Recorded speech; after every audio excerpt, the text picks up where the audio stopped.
but I can make sure none of them harm your family. பூமியில இருக்கிற முக்காவாசி ஜீவராசிகள் இறந்து போன ஒரு டிஸ்டோபியன் வேர்ல்டுல சில மனுஷங்க மட்டும் தான் வாழ்ந்துட்டு இருக்காங்க. அவங்களுக்கு உணவு கிடைக்கிறது அவ்வளவு சுலபமான விஷயம் கிடையாதுங்க. இப்படி இருக்கிற சூழல்ல ஒரு ஃபேமிலி மட்டும் விவசாயம் பண்ணிக்கிட்டு தங்களோட வீட்டுல பாதுகாப்பா வாழ்ந்துட்டு இருக்காங்க. இதை தெரிஞ்சுக்கிட்ட கேனிபல்ஸ், அதாவது மனுஷங்களே கொண்டு சாப்பிடுறாங்க பாத்தீங்களா, அந்த மாதிரி ஒரு குரூப் அந்த குடும்பத்தையே அழிக்க நினைக்குது. அவங்க கிட்ட இருந்து இந்த குடும்பம் தங்களை பாதுகாத்துக்கிறதுக்காக என்ன செய்யறாங்கன்றத பாத்தீங்கன்னா நீங்களே ஷாக் ஆயிடுவீங்க. அந்த அளவுக்கு செம்ம படங்க இது. இந்த படத்தோட பேரு 40 ஏக்கர்ஸ். இது 2024ஆம் ஆண்டு ரிலீஸ் ஆன ஒரு தரமான சஸ்பென்ஸ் த்ரில்லர் மூவிங்க. கண்டிப்பா இந்த படத்தை பார்த்து நீங்க டிசப்பாயிண்ட் ஆக மாட்டீங்க, அதுக்கு நான் கேரண்டி. அந்த அளவுக்கு உங்களுக்கு வாய்ஸ் ஓவர் நான் பண்றேன். நீங்க என்னோட சேனலுக்கு புதுசா இருந்தா மறக்காம சேனலை சப்ஸ்கிரைப் பண்ணிட்டு அப்படியே இந்த வீடியோக்கு ஒரு லைக்கும் கொடுத்துருங்க. உங்களோட சப்போர்ட் எனக்கு ரொம்பவே முக்கியம். அப்பதான் உங்களை மாதிரி நிறைய ஆடியன்ஸுக்கு என்னோட வீடியோஸ் போய் சேரும். சோ வீடியோவை ஷேர் பண்ணுங்க. வெல்கம் டு வேர்ல்ட் சினிமா இன் தமிழ். நான் உங்கள் தமிழ் நண்பன். இப்போ வாங்க நம்ம வீடியோக்குள்ள போலாம். பூமியில நடந்த ஒரு ஃபங்கல் இன்ஃபெக்ஷன்னால 98% ஜீவராசிங்க உலகத்துல அழிஞ்சு போயிடுது. இதனால உணவு தட்டுப்பாடு உலகத்துல தலை விரிச்சு ஆடும்போது ஒரு நாடுகளும் தங்களை தானே அழிச்சுக்கிட்டு மொத்த உலகமே அப்படியே கொலாப்ஸ் ஆயிடுதுங்க. அது நடந்து 14 வருஷத்துக்கு அப்புறம் இருக்கிற ஒரு காலகட்டத்தை நமக்கு காட்டுறாங்க. இப்போ பூமியில இருக்கிற பொக்கிஷமான விஷயமே ஃபார்ம் லேண்ட் தாங்க. அப்படி மிஞ்சி இருக்கிற சில விவசாய பூமிகளால தான் கொஞ்சம் மக்கள் உலகத்துல வாழ்ந்துட்டு வராங்க. அடுத்த சீன்ல ஒரு குரூப் ஆஃப் ஆளுங்க ஒரு ஃபார்ம் லேண்டை கிராஸ் பண்ணி தன்னந்தரியா இருக்கிற ஒரு வீட்டை நோக்கி நடந்து போறாங்க.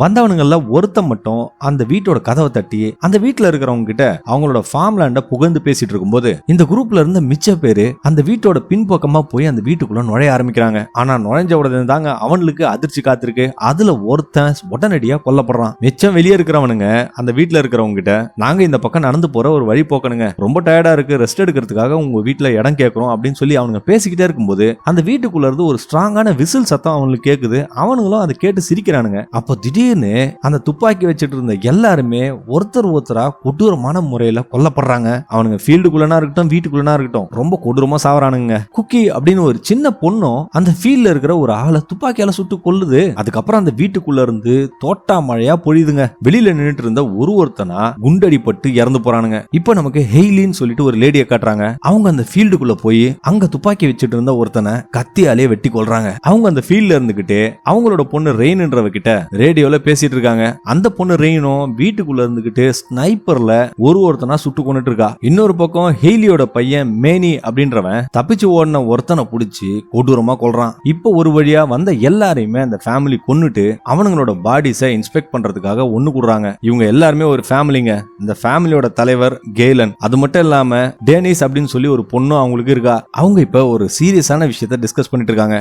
இவ்வளவு பாதுகாப்புகள் இருந்தும் எப்படி இவனுங்க நம்ம ஃபீல்டுக்குள்ள நுழைஞ்சானுங்க, நம்ம உடனடியா நம்மளோட பாதுகாப்பை இன்னும் பலப்படுத்தணும் அப்படின்னு சொல்லிட்டு ஹெய்லியும் அந்த குடும்பத்துக்கு இன்ஸ்ட்ரக்ஷன்ஸ் கொடுத்துட்டு இருக்காங்க. அன்னைக்கு சாயங்காலம் அவங்க எல்லாரும் ஃபேமிலியா உட்காந்து டின்னர் சாப்பிட ஆரம்பிக்கிறாங்க. ஃபேமிலியோட பேரு தி ஃப்ரீமேன்ஸ் அப்படின்னு நமக்கு தெரிய வருது. அந்த நேரத்துல அந்த பசங்களும் ஆபத்து நேரத்துல எப்படி விசில் அடிக்கணும்னு சொல்லிட்டு பிராக்டிஸ் பண்ணிட்டு இருக்காங்க. அவங்க சாப்பிட்டுட்டே இருக்கும்போது மத்த விஷயங்களை டிஸ்கஸ் பண்ணிக்கிறாங்க. அவங்க வளர்க்குற பயிரெல்லாம் எப்படி காப்பாத்துறது, வெளியில இருந்து யாரையும் எப்படி ஃபீல்டுக்குள்ள வரவிடாம தடுக்கிறது அப்படிங்கறதெல்லாம் அவங்க டிஸ்கஸ் பண்றாங்க. அப்ப ஹெய்லி தன்னோட மகன் மேனிக்கு ஒரு டாஸ்க கொடுக்குறாங்க. அது என்னன்னா, அவங்களோட ஃப்ரெண்ட் அகஸ்தான்றவங்க சில மைல்கள் தூரத்துல வாழ்ந்துட்டு இருக்காங்க. அவங்களுக்கு சில சப்ளைஸ மேனியை எடுத்துட்டு போய் கொடுக்க சொல்றாங்க. ஆனா போகும்போது பாதுகாப்பா போகணும், முன்ன பின்ன தெரியாதவங்க கிட்ட பேசக்கூடாது, எந்த ஒரு விஷயத்திலும் இன்வால்வ் ஆகாத அப்படின்னு சொல்லிட்டு அவங்க பையன் கிட்ட அவங்க சொல்லிட்டு இருக்காங்க. நாட்கள் செல்ல அந்த ஃபேமிலியை பத்தி நம்ம காட்டுறாங்க. அந்த ஃபேமிலியில எல்லாருமே அடிக்கடி ஃபைட் ட்ரைனிங்ஸ் பண்றாங்க. உடம்ப ஃபிட்டா வச்சுக்கிறதுக்காக தினமும் ஜாகிங் பண்றாங்க. ஷூட்டிங் ட்ரைனிங் கூட பண்றாங்க. அதோட சேர்த்து அவங்க ப்ராப்பர்ட்டி சுத்தி இருக்கிற அந்த எலக்ட்ரிக் ஃபென்ஸையும் அப்பப்போ செக் பண்றாங்க. சோ இதுல இருந்தே தெரியுது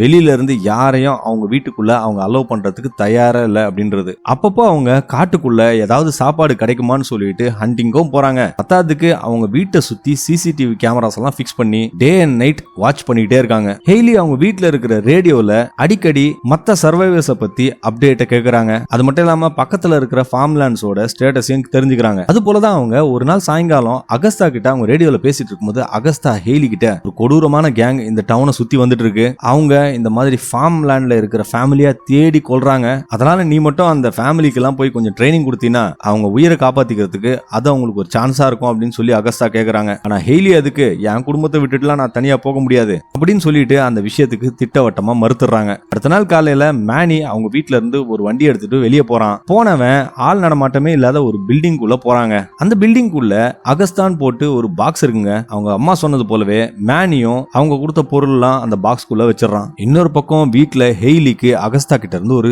அதிர்ச்சியான கால் வருது. அதுல அவங்க தி ஃபிளெமிங்ஸ் அப்படின்னு சொல்லக்கூடிய ஒரு ஃபார்மிங் ஃபேமிலிய அந்த கேங் கொடூரமா கொன்னுடுச்சு அப்படின்ற விஷயத்த சொல்றாங்க. இதை கேட்டு ஹெய்லி அப்செட் ஆகும்போது அகஸ்தா இன்னொரு ஷாக்கா அந்த குரூப் கொலை மட்டும் பண்ணல, இறந்து போனவங்கள சமைச்சும் தின்னு இருக்காங்க, அப்படி ஒரு கேனிபலான கேங் அவங்க அப்படின்னு சொல்லிட்டு ஹெய்லி கிட்ட சொல்லும் போதுதான் ஹெய்லிக்கு அந்த கேங்க பத்தின சீரியஸ்னஸே புரியுது. இன்னொரு பக்கம் மேனி ஒரு ஆத்துல ஸ்விம்மிங் பண்ணிட்டு இருக்கான். நீச்சல் அடிச்சுட்டு அந்த ஆத்தை விட்டு அவன் வெளியே வரும்போது அதே ஆத்துக்குள்ள ஒரு அழகான பொண்ணு நீந்திட்டு இருக்கிறத பார்த்து இவனும் ஒரு இடத்துல ஒளிஞ்சுக்கிட்டே அந்த பொண்ணை பார்த்துட்டு இருக்கான். அதுக்கப்புறம் அவன் அந்த பொண்ணை ஃபாலோ பண்ண ஆரம்பிக்கிறாங்க. அவ எங்க போறான்னு சொல்லி அவன் தொடர்ந்து பார்க்கும்போது அந்த காட்டுக்குள்ள ஒரு சீக்ரெட் சொசைட்டி வாழ்ந்துட்டு இருக்கு.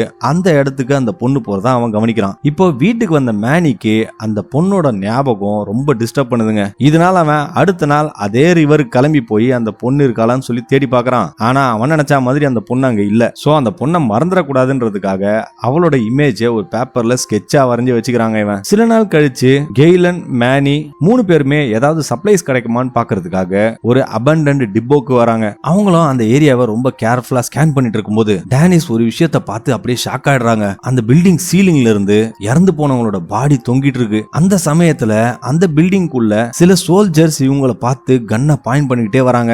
இவங்களும் அந்த சோல்ஜர்ஸை பார்த்து கன்னை பாயிண்ட் பண்றாங்க. அந்த சமயத்துல அந்த சோல்ஜர்ல ஒருத்தன் ரொம்ப காமா இவங்க கிட்ட, நாங்க மிலிட்டரிய சேர்ந்தவங்க, இங்க வாழற ஒரு லோக்கல் கம்யூனிட்டிக்கு நாங்க ஹெல்ப் பண்ணிட்டு இருக்கோம் அப்படின்னு சொல்லிட்டு இருக்கான். அந்த சமயத்துல கெய்லன் கன்ஃபார்ம் பண்ணிக்கிறதுக்காக அந்த சோல்ஜர் கிட்ட, நீங்க ஃபிளெமிங்ஸ் ஃபேமிலி கூட வாழ்ந்துட்டு இருக்கீங்களா அப்படின்னு சொல்லி கேக்குறான். அதுக்கு அந்த சோல்ஜரும் ஆமான்னு சொல்றாங்க. ஃபிளெமிங்ஸ் ஃபேமிலி தான் இறந்து போயிட்டாங்களே. சோ கெய்லன் திடீர்னு, You must be part of the network.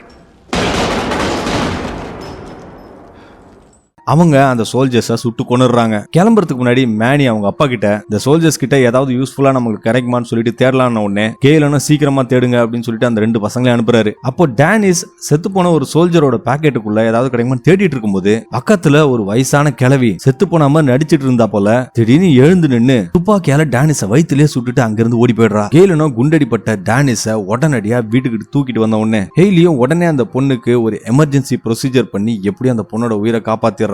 நல்ல வேலையா அந்த பொண்ணும் ஸ்டேபிளைஸ் ஆயிடுறா. அப்ப மேனி டேனிஸுக்கு இந்த நிலைமைக்கு நான் தான் காரணம், அப்பவே கிளம்பி இருக்கலாம், நான் தான் அந்த சோல்ஜர்ஸை செக் பண்ண சொன்னேன் அப்படின்னு சொல்லும் போது அவனோட தங்கச்சி ரெயின், எதுக்கும் நீ காரணம் கிடையாது, எதையாவது போட்டு குழப்பிட்டு இருக்காத அப்படின்னு சொல்றா. அதுக்கப்புறம் ஹெய்லி அகஸ்தாக்கு ரேடியோல கால் பண்ணி இந்த இன்சிடென்ட பத்தி இன்ஃபார்ம் பண்ணலாம் நினைக்கும் போது என்ன காரணம்னு தெரியல, அகஸ்தா அந்த காலை அட்டன் பண்ணவே இல்லை. அன்னைக்கு ராத்திரி மேனிக்கு திடீர்னு காட்டுக்குள்ள ஏதோ சத்தம் கேட்டு அது என்னவா இருக்கும்னு பாக்குறதுக்காக காட்டுக்குள்ள அவன் போறாங்க. அப்போ இருட்டுல ஒரு பொண்ணை பார்த்துட்டு அவன் நகராத சுற்றுவான்னு சொல்லி மிரட்டுறான். கொஞ்ச நேரத்துல வெளிச்சத்துல அந்த பொண்ணோட முகத்தை பார்க்கும்போது அப்பதான் அவனுக்கு தெரிய வருது, அவன் ஆத்துல பார்த்தான் பாத்தீங்களா, அதே பொண்ணு தாங்க இவ. அவளும் இவன் கிட்ட உதவி கேட்டுட்டு இருக்கா. அடுத்த நாள் காலையில கெய்லனும் ஹெய்லியும் அவங்க பசங்க கிட்ட அந்த மோசமான குரூப்பை சொல்லி வார்ன் பண்றாங்க. தூக்கத்துல கூட நீங்க ஜாக்கிரதையா இருக்கணும், அந்த குரூப் சோல்ஜர்ஸ் மாதிரி சுத்திட்டு இருக்காங்க, எக்காரணத்தை கொண்டும் அவங்க யாரையும் நம்மளோட வீட்டுக்குள்ள விடக்கூடாது அப்படின்னு சொல்லி வார்ன் பண்ணிட்டு இருக்காங்க. அந்த சமயத்துல ஹெய்லி என்ன சொல்றாங்கன்னா, பேசவே கூடாது, அவங்கள பார்த்த உடனே சுட்டுடணும் அப்படின்னு சொல்லிட்டு சொல்றாங்க. கொஞ்ச நேரத்துக்கு அப்புறம் மேனி சீக்கிரட்டா அவங்க வீட்டுல இருந்த பானுக்கு வராங்க.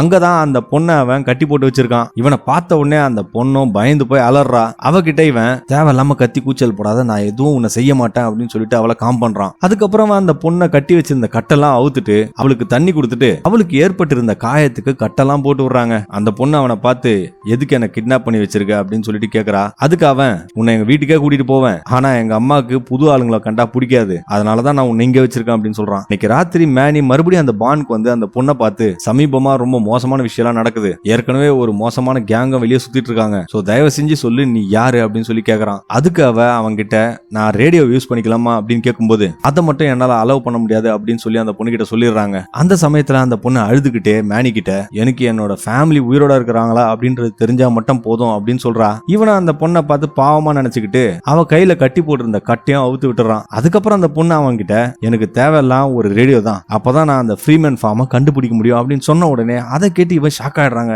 ஏன்னா இவங்க தானே ஃப்ரீமேன் ஃபேமிலி, நீ எதுக்கு அவங்கள தேடுற அப்படின்னு அவன் கேட்கும்போது என்னோட ஆன்டி தான் சொன்னாங்க உனக்கு உதவி செய்யறதுக்கு ஃப்ரீமன்ஸால மட்டும் தான் முடியும் அப்படின்னு சொல்றாங்க. அதுக்கப்புறம் அவங்க ரெண்டு பேரும் கொஞ்சம் கேஷுவலா பேச ஆரம்பிக்கிறாங்க. மேனி அந்த பொண்ணு கிட்ட எனக்கு ஸ்விம்மிங் தான் பிடிக்கும்னு சொல்லும்போது அந்த பொண்ணு அவனை பார்த்து பார்த்த நீ ஸ்விம்மிங் பண்ணதையும் பார்த்தேன், நான் பண்ணதை நீ ஒளிஞ்சு பார்த்துட்டு இருந்ததையும் பார்த்தேன் அப்படின்னு சொல்றா. இதை கேட்ட உடனே அந்த பையனுக்கு ஒரு மாதிரி அசிங்கமா எடுதுங்க. அடுத்த நாள் காலையில ஹெய்லி அவங்க பசங்களை ரெடி பண்ணலாம்னு சொல்லிட்டு மேனியோட ரூமுக்கு போய் பார்க்கும்போது அவன் அந்த ரூம்ல இல்லாத பார்த்து அவங்க ஷாக் ஆயிடுறாங்க. மறுபடியும் அந்த பானை காட்டும் போது அந்த பொண்ணு மேனியோட வாக்மேனை காதுல போட்டுக்கிட்டு நல்ல ஒரு மியூசிக்கை போட்டு டான்ஸ் ஆடிட்டு இருக்கா. இந்த பையனும் அந்த பொண்ணை அப்படியே மெய் மறந்து பார்த்துட்டு இருக்காங்க. ஆனா அவனோட சந்தோஷம் ரொம்ப நேரம்லாம் நிலைக்கலங்க. அவங்க பேரண்ட்ஸ் அந்த பானுக்கு வந்து இந்த பொண்ணை பாத்துறாங்க. ஹெய்லியும் அந்த பொண்ணோட தலைமுடியை பிடிச்சி தரன்னு அந்த பானை விட்டு வெளியே எடுத்துட்டு போறாங்க. போறதுக்கு முன்னாடி மேனிய அந்த பான்லயே லாக் பண்ணிட்டு போயிடுறாங்க. அவனும் அந்த பானோட கதவை உதைச்சு பாக்குறான். அந்த பொண்ணை வெளியே கூட்டிட்டு போன ஹெய்லி கையில ஒரு கன்னை வச்சுக்கிட்டு உன் பேர் என்ன, நீ எங்க இருந்து வந்திருக்க, ஒழுங்கு மரியாதையா சொல்லு அப்படின்னு சொல்லிட்டு த்ரெட்டன் பண்றாங்க. அந்த பொண்ணும் ஹெய்லி கிட்ட என் பேர் டான் அப்படின்னு சொல்றா. அது மட்டும் இல்லாம அவ கவர்மெண்ட்டுக்கு வேலை பார்க்குற ஒரு நர்ஸுன்னும் மீதி இருக்கிற ஃபேமிலிஸுக்கு உதவி செய்யறதுக்காக கவர்மெண்ட் அவளை அப்பாயின்ட் பண்ணிருக்கணும் சொல்றா. எங்களை யாரோ அட்டாக் பண்ணாங்க அப்படின்னு அவ சொல்லும் போது ஹெய்லி அதெல்லாம் நம்பாம அந்த பொண்ணை பயம்புறுத்துற மாதிரி வார்னிங் ஷாட்ஸ் எல்லாம் சுட்டா அப்புறம் பயந்து போன டானும் ஹெய்லி கிட்ட உண்மையை சொல்றா. என்ன என்னோட ஆன்டி தான் அனுப்பிச்சு வச்சாங்க, அவங்க பேர் அகஸ்டா அப்படின்னு சொல்றாங்க. இதை கேட்ட ஹெய்லியும் ஷாக் ஆயிடுறாங்க. ஏன்னா அகஸ்டான்றது இவங்களோட ஃப்ரெண்டு தானே. இன்னொரு பக்கம் மேனி எப்படியும் அந்த பான்ல இருந்து தப்பிச்சு அந்த கண்ட்ரோல் ரூமுக்கு போய் ரேடியோல அகஸ்டாவை கான்டாக்ட் பண்றதுக்காக ட்ரை பண்ணி பேசுறான். ஆனா அவனுக்கு கனெக்ஷன் கிடைக்கிறதுக்கு முன்னாடியே அவனோட அப்பாவும் அம்மாவும் அந்த கண்ட்ரோல் ரூமுக்கு வந்து இவனை பிடிச்சிடுறாங்க. அவன் அவங்க பேரண்ட்ஸ் கிட்ட அகஸ்டாக்கு எதனா பிரச்சனையா இருக்க போது நம்ம போய் அவங்கள காப்பாத்தலாம் அப்படின்னு சொல்லும் போது ஹேலி அந்த பையனை பார்த்து அகஸ்டா சாதாரண பொம்பளை கிடையாது, அவ ஒரு மரீன் சோல்ஜர், எந்த சிச்சுவேஷனா இருந்தாலும் அவளே ஹேண்டில் பண்ணிப்பா, நம்மளோட வேலை இங்க இருந்து குடும்பத்தை காப்பாத்துறது மட்டும் தான் அப்படின்னு சொல்லிட்டு வார்ன் பண்றாங்க. அதோட சேர்த்து நீ அந்த பொண்ணோட அழகை பார்த்து மயங்கி அவ சொல்றதெல்லாம் உண்மை நம்பிட்டு இருக்க, ஆனா நான் நம்ப மாட்டேன் அப்படின்னு சொல்றாங்க. இதனால அம்மாக்கும் பையனுக்கும் ஒரு ஆர்கியூமெண்ட் நடக்குது. கோவத்துல அந்த பையனும் அந்த இடத்தை விட்டு வேகமா வெளியே போறான். அடுத்த சீன்ல மேனி டான ஒரு பைக்ல கூட்டிக்கிட்டு அகஸ்தாவை காப்பாத்துறதுக்காக ரெண்டு பேரும் கிளம்பி போறாங்க. இவங்க ரெண்டு பேரும் காணோம்னு தெரிஞ்சுக்கிட்ட உடனே ஹெய்லியும் ஒரு கார் எடுத்துக்கிட்டு அவங்கள கண்டுபிடிக்கிறதுக்காக போறாங்க. மேனியும் டானும் அவங்களோட கேம்ப்ல வந்து பார்க்கும்போது அந்த கேம்ப்ல யாருமே இல்லாத மாதிரி தான் தெரியுது. கண்ணு கெட்டின தூரம் வரையும் ஒரு ஈக்காக கூட இல்ல. மறுபடியும் நமக்கு ஃபார்மை காட்டும் போது அவங்களோட வீட்டுல இருந்த ஒரு சிசிடிவி கேமரா ஒர்க் ஆகாத கெய்லனும் பார்த்துட்டு என்னவா இருக்கும்னு செக் பண்றதுக்காக வண்டி எடுத்துக்கிட்டு அந்த கேமராவை நோக்கி போறாரு. டான் மேனிய கூட்டிக்கிட்டு ஒரு பாழடைஞ்ச கேரவனுக்குள்ள இழுத்துட்டு வரா. அப்பதாங்க அவ ஒரு உண்மையை சொல்றா. அவ பர்பஸா தான் அந்த பையனை அங்க கூட்டிட்டு வந்தான்னு சொல்றாங்க. அந்த மனுஷக்கறி சாப்பிடுற கொடூரமானவங்க என்னோட ஆன்ட்டியை கடத்தி வச்சுக்கிட்டு உன்னை கிட்னாப் பண்ணி கூட்டிட்டு வரதுக்காக என்ன சொன்னாங்க, அதனாலதான் நான் உன்னை இங்க கூட்டிட்டு வந்தேன் அப்படின்னு சொல்றா. இப்படிதான் அந்த குரூப் ஒரு ஃபேமிலியா கிட்னாப் பண்ணி அவங்கள கொலை பண்றாங்க அப்படின்னு அவன் சொல்லிக்கிட்டே இருக்கும்போது மேனி பின்னாடி யாரும் நடந்து வராம நமக்கு தெரியுது. இன்னொரு பக்கம் ஹெய்லி அகஸ்தாவோட வீட்டுக்கு வந்துடுறாங்க. உள்ள வந்து பார்க்கும்போது யாருமே இல்ல. அந்த வீடே அலங்கோலமா இருக்கு. அது மட்டும் இல்லாம ரத்தக்கரை நிறைய அந்த வீட்டுல இருக்கு. அப்ப அவங்க அகஸ்தா எங்க இருப்பாங்கன்னு சொல்லி ஏதாவது குழு கிடைக்குமான்னு தேடிட்டு இருக்கும்போது திடீர்னு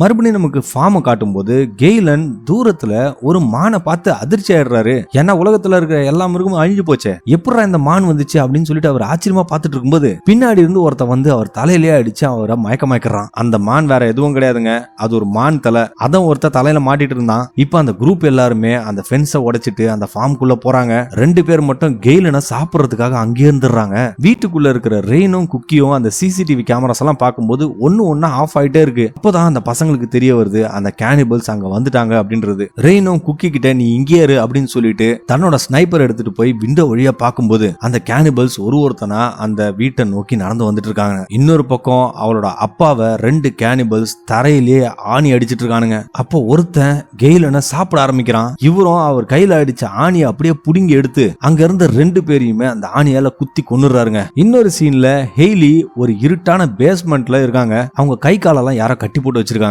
அதே பேஸ்மெண்ட்ல தாங்க அடிப்பட்ட அகஸ்தாவும் இருக்காங்க. ஃபார்மை காட்டும் போது ரெயினும் அந்த வீட்டை நோக்கி வந்த கேனிபல்ஸ் ஒருத்தரா சராமரியா சுட்டு வீழ்த்துறா. அவளும் அதுல நிறைய பேரை கொல்றா. ஆனா மிச்சம் இருக்கிறவங்க அவளை நோக்கி சுடும்போது அந்த ஜன்னல் உடைஞ்சு அவ பயந்து போய் உள்ள போயிடுறா. கெய்லன் உடனே ரேடியோல தன்னோட மக ரெயினை கால் பண்ணி நீ இருக்கிற இடத்த விட்டு உடனடியா பேஸ்மெண்ட்டுக்கு உன் தங்கச்சியை கூட்டிட்டு போ அப்படின்னு ஆர்டர் கொடுக்குறாரு. இப்ப அந்த பேஸ்மெண்ட்ல ஹெய்லி அகஸ்தா கிட்ட உன் சொந்தக்கார பொண்ணு தான் நீ அனுப்பிச்சேன்னு சொல்லிட்டு என்னோட வீட்டுக்கு வந்தா அப்படின்னு சொல்லும் போது அகஸ்தா அதுக்கு இருக்கு, அந்த குரூப் தான் அவளை ஃபோர்ஸ் பண்ணி அதை செய்ய வச்சாங்க, நான் கூட நீ அந்த பொண்ணை பார்த்த உடனே கொன்னு இருப்பேன்னு நினைச்சேன் அப்படின்னு சொல்றாங்க. அப்போ ஹெய்லி அவங்க ஃப்ரெண்டு கிட்ட கண்டிப்பா உன்னை நான் இங்க இருந்து காப்பாத்தி கூட்டிட்டு போயிடுவேன் அப்படின்னு சொல்லும்போது அகஸ்தா அதுக்கு நான் சில பசங்களையும் ஒளிச்சு வச்சிருக்கேன், அவங்களையும் சேர்த்து நீ காப்பாத்தணும் அப்படின்னு சொல்றாங்க. அந்த சமயத்துல தாங்க அந்த கேனிபல்ஸ் உள்ள வராங்க. கூடவே அந்த கேனிபல்ஸோட லீடரும் வரான். அவன் ஹெய்லிய பார்த்து நீ மத்த குடும்பத்துக்காரங்க மாதிரி கிடையாது, நீ கொஞ்சம் டிஃபரெண்டான ஆளு, யாரு எக்கேட கேட்டா என்ன அப்படின்னு இருக்கிறவ தானே நீ அப்படின்னு சொல்றான். ஹெய்லி அந்த லீடரை பார்த்து நீ ஒரு அருவருப்பானவன், மனுஷனை கொன்னு அதை தின்றவன் அப்படின்னு சொல்லிட்டு இருக்காங்க. அதுக்கு அவன் நீ மட்டும் என்ன ஒழுங்கா மனுஷங்களை ஈவி இறக்கம் இல்லாம கொல்லுவ, அது மட்டும் இல்லாம சின்ன பசங்க உன் பசங்களையே மனுஷங்களை கொல்ல வச்சிருக்க அப்படின்னு சொல்றான். ஒரு விதத்துல பார்த்தா நம்ம ரெண்டு பேரும் டிஃபரெண்ட் கிடையாது, வாழறதுக்காக நம்ம ரெண்டு பேருமே எதை வேணாலும் செய்வோம் அப்படின்னு சொல்றான். அந்த சமயத்துல கூட இருந்த ஒருத்தன் டின்னருக்காக அகஸ்தாவோட கழுத்தை அப்படியே அறுத்து எடுக்கிறாங்க. பாவம் ஹெய்லியால எதுவுமே செய்ய முடியல, அவங்க ஹாரர்ல அதை பார்க்க தான் முடியுது. இப்ப சீன் மேனி அண்ட் டானை நோக்கி வருது. அந்த ட்ரெய்லருக்குள்ள வந்தாங்க பாத்தீங்களா, வேற யாரும் இல்ல, அகஸ்தா சொன்ன அந்த பசங்க தான் அவங்க. மேனியும் அந்த பசங்களுக்கு சாப்பிடறதுக்கு சாப்பாடு கொடுத்த உடனே பல மாசம் சாப்பிடாத மாதிரி அந்த பசங்க அந்த சாப்பாடை சாப்பிடுறாங்க. மேனியும் அந்த பொண்ணோட சிச்சுவேஷனை புரிஞ்சுக்கிட்டு கவலைப்படாத, உன்னோட ஆன்டி அகஸ்தாவை நம்ம காப்பாத்தலாம் அப்படின்னு சொல்றான். இப்ப சீன் மறுபடியும் ஹெய்லியை நோக்கி ரிட்டர்ன் ஆகுது. அப்போ அவங்க அந்த பேஸ்மெண்ட்ல மயக்கமா படுத்துட்டு இருக்கும்போது அவங்கள கொல்றதுக்காக ஒரு மொட்டை தலையும் உள்ள வராங்க. அவன் ஹெய்லியை கொல்லலான்னு கிட்ட வரும்போது அவனை அடிச்சு அவனோட கழுத்தை காலால லாக் பண்ணி அவன் மூச்சை அடைச்சு அப்படியே அவனை கொன்னுடுறாங்க. அதுக்கப்புறம் அவங்க பக்கத்துல இருந்த ஒரு ரைஃபிள் எடுத்து கையில வைக்கும் போது கரெக்டா அந்த ரூமுக்குள்ள அந்த கேனிபல் லீடரும் உள்ள வரான். But I can make sure none of them harm your family. இப்ப நமக்கு ஃபார்மை காட்டும் போது கெய்லனும் அந்த ரெண்டு பசங்களும் அந்த வீட்டோட பேஸ்மெண்ட்ல இருக்கும்போது டானிஸ் மட்டும் அந்த வீட்டுல இருந்த கிளாசெட்ல ஒளிஞ்சிட்டு இருக்கா. கெய்லன் டானிஸை காப்பாத்துறதுக்காக போகும்போது அந்த ரெண்டு பொண்ணுங்கிட்டயும் நீங்க இங்க இருந்து வெளியே போகவே கூடாது அப்படின்னு சொல்லி இன்ஸ்ட்ரக்ஷன் கொடுக்குறாரு. இப்போ ஹெய்லியை காட்டும் போது அவங்களும் ரைஃபிள் எடுத்துட்டு வெளியே போகிறாங்க. கரெக்டா மேனியும் அகஸ்தாவை தேடி அங்க வந்திருக்கான். இப்போ இவங்க ரெண்டு பேரும் மீட் பண்ணிக்கிறாங்க. மேனி அகஸ்தாவோட டெட் பாடியை பார்த்துட்டு இப்பதாங்க ஒரு வழியா புரிஞ்சுக்கிறான், அவனோட அம்மா அவங்க குடும்பத்தோட பாதுகாப்புக்காக தான் எல்லாத்தையும் செய்யறாங்க அப்படின்றத. இப்ப ஃபார்ம்ல கெய்லனும் அந்த வீட்டு மாடிக்கு போறாரு. அவர் போன உடனே ரெயின் ஒரு சுவிட்சை தட்டுறா. உடனே அந்த வீட்டுல இருந்த எல்லா டோர் விண்டோ எல்லாமே க்ளோஸ் ஆயிடுது, டோட்டல் லைட்ஸ் ஆஃப் ஆயிடுது. இப்ப கெய்லன் அந்த இருட்டை அட்வான்டேஜா எடுத்துக்கிறாரு.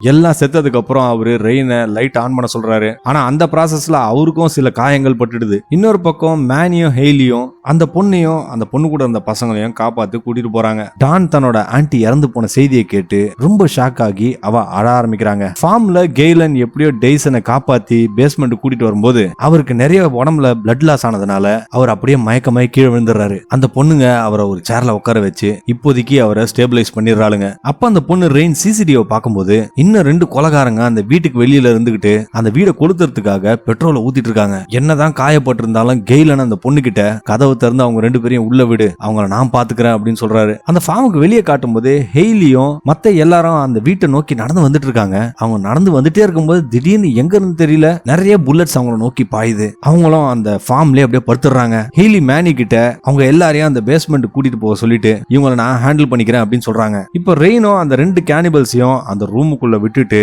அவங்க கிட்ட அவளோட சிஸ்டர் டானிஸுக்கு புல்லட் காயம் பட்டிருக்கு அப்படின்னு சொல்றா. ஒரு கொலைகாரன் கத்தி எடுத்து டானிஸோட கழுத்து மேலே வைக்கிறான். இன்னொருத்தி அந்த வீட்டுல வேற யாராவது இருக்காங்களா அப்படின்னு சொல்லிட்டு ஸ்கேன் பண்ண ஆரம்பிக்கிறா. வெளியில ஹெய்லியே சுட்டுறாங்க. இருந்தாலும் அவங்க அந்த கேனிபல்ஸ் எல்லாரையும் அப்படியே சுட்டு கொள்றாங்க. தன்னோட துப்பாக்கில புல்லட் காலியானதுனால வேற வழி இல்லாம அங்க இருந்து அவங்க ஓட ஆரம்பிக்கிறாங்க. பேஸ்மெண்ட்ல அந்த கேனிபல்ல ஒருத்தி ஒரு டோரை ஓபன் பண்ணும்போது உள்ள நிறைய துப்பாக்கியை பார்த்து அவ அப்படியே சந்தோஷமாயிடுறா. அது மட்டும் இல்லாம ஒரு கேபினெட்குள்ள நிறைய ஸ்பைசஸ் விதைங்கெல்லாம் இருக்கிறத பார்த்து ஆச்சரியப்படுறா. ஏன்னா இதெல்லாம் இந்த காலத்துல பார்க்கவே முடியாதுன்றது அவளுக்கு நல்லா தெரியும். கரெக்டா அந்த நேரத்துல கெய்லன் அந்த லேடிய சுட்டு கொன்னுறாரு. பெட்ல படுத்துட்ட டானிஸும் எழுந்து கத்தியால அந்த இன்னொரு கேனிபலை குத்திடுறா. உடனே ரெயினும் அந்த கேனிபலை தலையிலேயே சுட்டு அவனை அங்கேயே கொன்னுறா. இப்ப அந்த பேஸ்மெண்ட்டுக்கு மேனியும் டானும் அந்த பசங்களும் வந்துடுறாங்க.